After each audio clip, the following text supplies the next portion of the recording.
Bonjour à toutes et à tous et bienvenue dans cette nouvelle capsule éducation où nous allons parler gestion. En effet, il s'agit d'un cours de première STMG. Ça peut vous intéresser si vous n'êtes pas forcément un de mes élèves, puisque bon, c'est toujours bon d'avoir un petit rappel de gestion et d'économie. Alors, on va parler cette fois du thème 3 qui s'appelle gestion et création de valeur. Et nous sommes dans le cadre du chapitre 9, la gestion des organisations, une nécessité. Alors, on attaque tout de suite.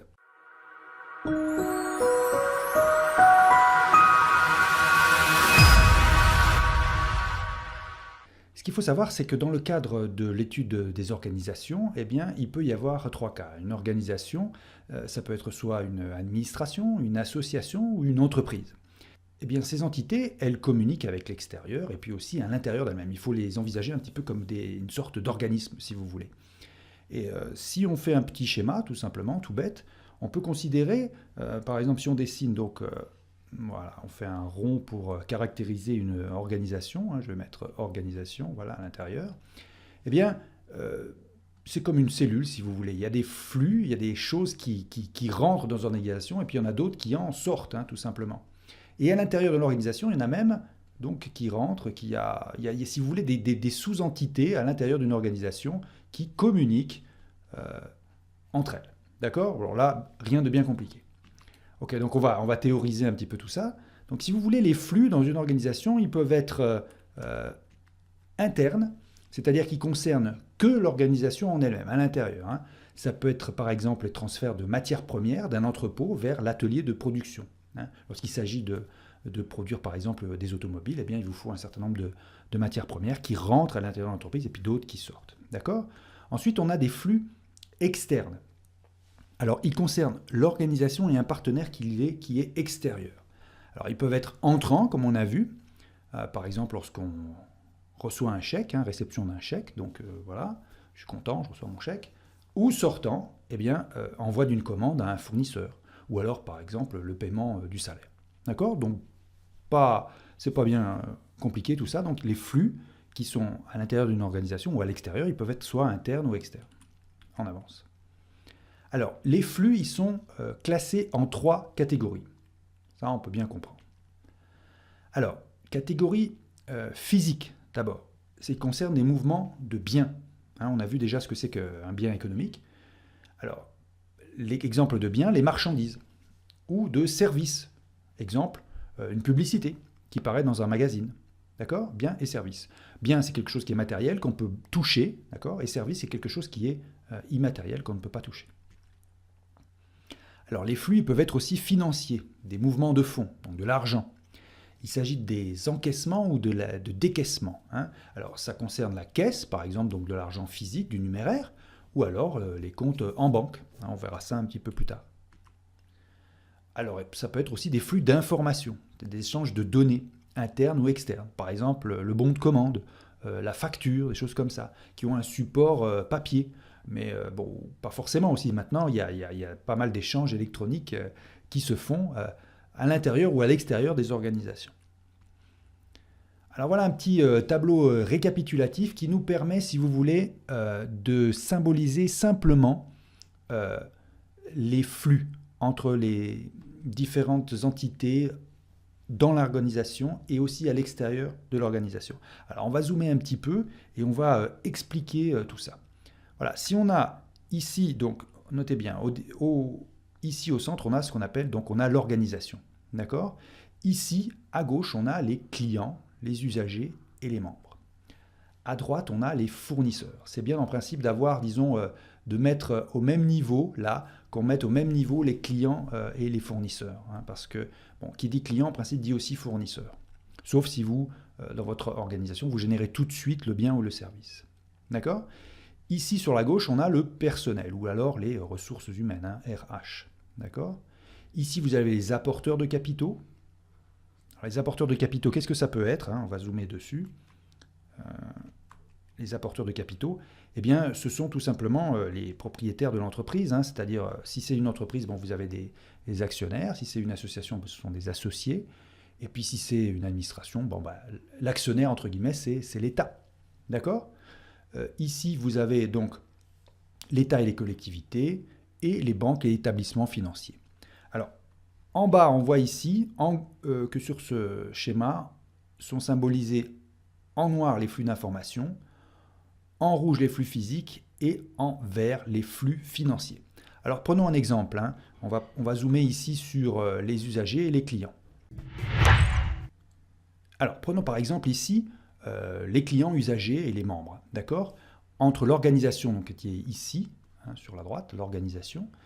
Alors là, on peut avoir par exemple un flux entrant vers l'organisation qui est une commande. Le client va passer une commande à l'organisation. Alors pour le client, si vous voulez, c'est un flux qui sort, hein, puisque la flèche, elle sort de la bulle client, si vous voulez, et puis elle rentre de l'organisation. Mais pour l'organisation, c'est un flux entrant. À l'inverse, on a le bon de livraison, hein, donc qui part de l'organisation vers le client lorsque l'organisation a livré son bien au client. Et ensuite, on a un flux financier. Ici, vous avez le règlement par chèque. D'accord ? Donc tout ça, c'est relativement simple, mais c'est le fondement, si vous voulez, de la comptabilité, de la partie double de la comptabilité qu'on verra un petit peu plus tard. C'est-à-dire qu'à chaque fois que vous avez, par exemple ici, on va prendre le fournisseur, regardez. Ici, fournisseur, et donc l'organisation se trouve à sa gauche, d'accord ? Ce qui est entrant pour l'un, eh bien, est sortant pour l'autre, et réciproquement. Ce qui est sortant pour l'un est entrant pour l'autre. Débit, crédit, crédit, débit. D'accord ? Donc, si vous voulez, la comptabilité, elle est véritablement basée sur la constatation d'un flux entrant ou sortant pour l'un et pour l'autre des partenaires dans une transaction. D'accord ? C'est ça qu'il faut comprendre tout à fait à la base. Ok. Allez, maintenant, on va passer à la diapo suivante. Alors, gérer, c'est faire des choix et s'adapter.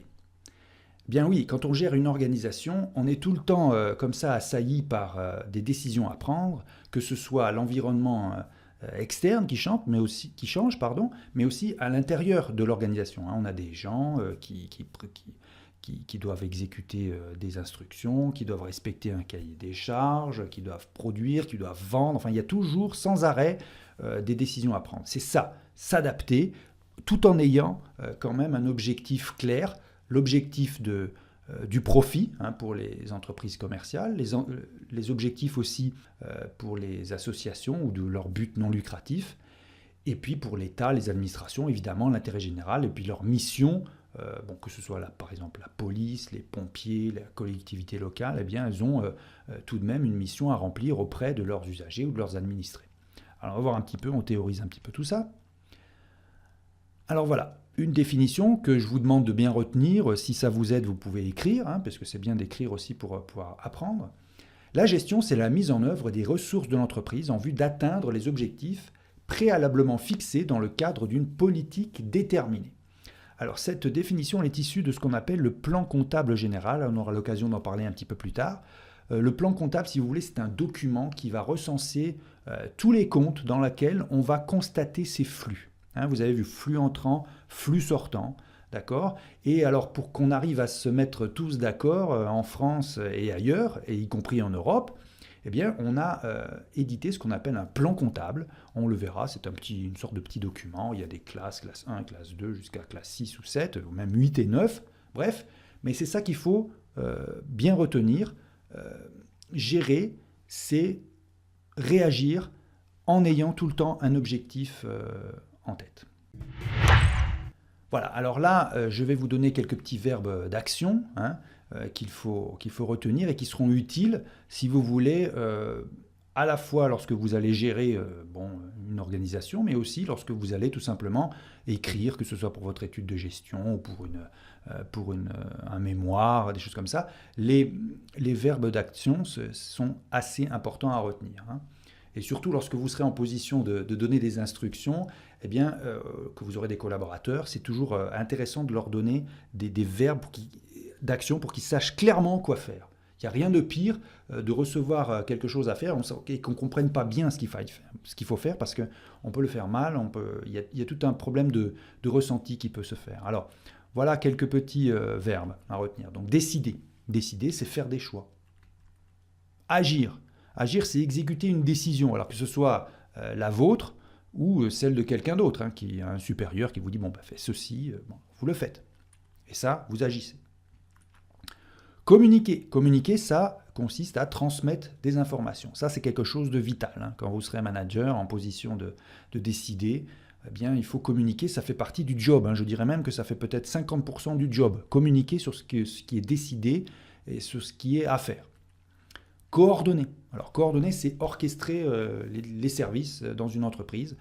Alors, quand il y a une petite entreprise, eh bien, il n'y a pas forcément plusieurs services, mais il faut quand même coordonner les activités, hein. C'est sûr, on ne peut pas faire des choses avant les autres, etc. Ensuite, mémoriser pour conserver les données. Bon, c'est toujours intéressant. Par exemple, de mémoriser les données pour savoir ce qu'on a fait, où ça s'est mal passé, où ça s'est bien passé. Et la comptabilité est utile là-dedans, évidemment, puisqu'on peut savoir, comme elle est uniforme, comme il y a un plan comptable, on peut comparer d'année en année ce qui s'est passé, on peut comprendre, on peut interpréter, et puis à ce moment-là, mieux gérer, prendre de meilleures décisions. Apprendre, tirer des leçons de l'activité, ben oui.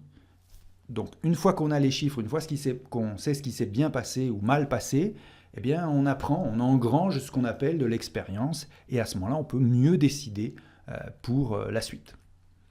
Prévoir, anticiper les marchés. Voilà, alors là encore, il faut savoir ce qui se passe lorsqu'on est sur un marché concurrentiel. Il faut observer les concurrents, observer ce que veulent les clients, les consommateurs, et puis les différentes contraintes technologiques ou juridiques, environnementales qui peuvent se présenter.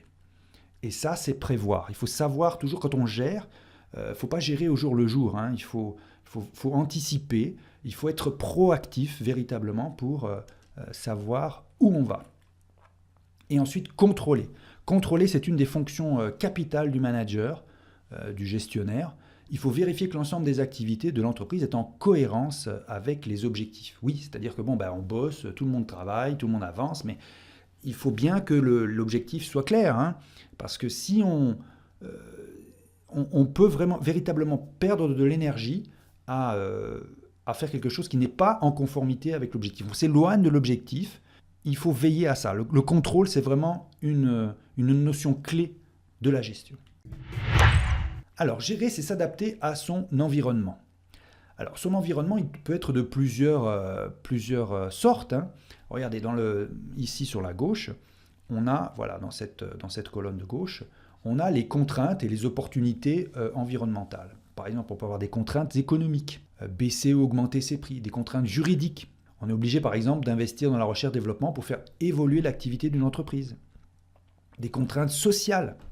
Alors, les contraintes sociales, c'est tout ce qui touche les ressources humaines, hein, les gens, les employés, les horaires, les conditions de travail, etc. Dans certains pays, on a choisi d'avoir une politique. Il y a peu de conflits sociaux. En France, on en a un petit peu plus. D'accord ? Alors, si vous êtes amené à manager une entreprise en France, ce n'est pas la même chose qu'en Allemagne ou qu'en Belgique ou dans l'Union européenne ou même dans d'autres pays. Il faut toujours être conscient de ça, de ces contraintes. Alors, les contraintes fiscales. Donc là, on peut être amené à réorienter des choix d'investissement. On peut constater que, par exemple, en Irlande, l'impôt sur le bénéfice est beaucoup plus favorable aux entreprises. Donc peut-être qu'à ce moment-là, on investira en Irlande et pas en France. D'accord ? Ou l'inverse, hein, tout ça peut changer. Je veux dire, il faut être vraiment conscient de ça et pour prendre la bonne décision pour son organisation. Géopolitique. Alors là, s'installer dans un nouveau pays. Eh bien oui, ça peut se prévoir, ça peut s'envisager, hein. Si vous souhaitez à un moment donné, alors vous ou la direction de votre entreprise, de votre organisation, s'implanter ailleurs, eh bien là aussi, il faut mener une étude et puis décider. Des contraintes technologiques. Là, on en a de plus en plus. Donc il faut concevoir, produire et lancer un nouveau produit sur un marché, par exemple. Là, pareil, il faut gérer. Il faut savoir si on peut respecter les contraintes technologiques ou alors c'est ce qu'il faut investir dans des machines, par exemple, ou dans des brevets ou dans des logiciels pour arriver à respecter ces nouvelles contraintes technologiques. Donc là, j'espère que vous commencez à bien comprendre les différents niveaux de la gestion. La gestion, c'est un petit peu faire de l'acrobatie sur un fil et plusieurs fils à la fois. D'accord ? Il faut être tout le temps, faut garder son équilibre. Voilà, alors on arrête ici cette petite leçon pour aujourd'hui. Alors si vous êtes mes élèves, en principe, vous aurez un quiz à remplir sur les quelques minutes qui viennent de passer. Et puis sinon, je vous remercie d'avoir suivi cette petite capsule éducation et on se retrouve dans la prochaine vidéo. Allez, au revoir!